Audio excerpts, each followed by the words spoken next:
మాజీ ప్రధాని దేవేగౌడ మనవడు జేడీఎస్ మాజీ ఎంపీ ప్రజ్వల్ రేవణ్ణకు హత్యాచారం కేసులో జీవిత ఖైదు పడింది. 10 లక్షల జరిమానా సైతం విధిస్తూ బెంగళూరులోని ప్రత్యేక న్యాయస్థానం శిక్ష విధించింది. బాధితురాలికి 7 లక్షల పరిహారం ఇవ్వాలని ఆదేశించింది.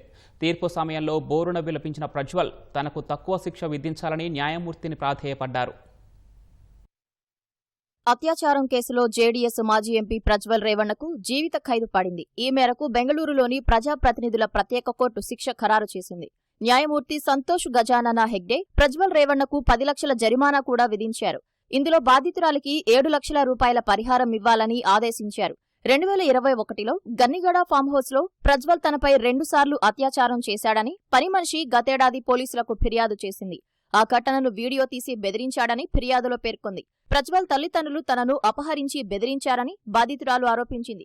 తర్వాత ప్రజ్వల్ పై మరికొన్ని అత్యాచార కేసులు నమోదయ్యాయి.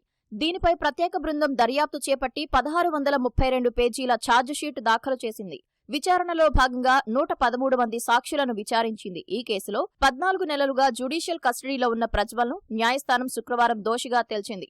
తాజాగా శిక్ష ఖరారు చేస్తూ తీర్పు వెలువరించింది. ఈ కేసులో శిక్ష విధిస్తున్న సమయంలో ప్రజ్వల్ రేవణ్ణ కోర్టులో కన్నీరు మున్నీరుగా విలపించినట్లు అధికారిక వర్గాలు తెలిపాయి. తనకు తక్కువ శిక్ష వేయాలంటూ న్యాయమూర్తిని వేడుకున్నారని పేర్కొన్నాయి. తనపై వచ్చిన అత్యాచార ఆరోపణల్లో వాస్తవం లేదని, కేవలం తాను రాజకీయాల్లో వేగంగా ఎదగడమే తప్పైందని ప్రజ్వల్ వివరించారని తెలిపాయి.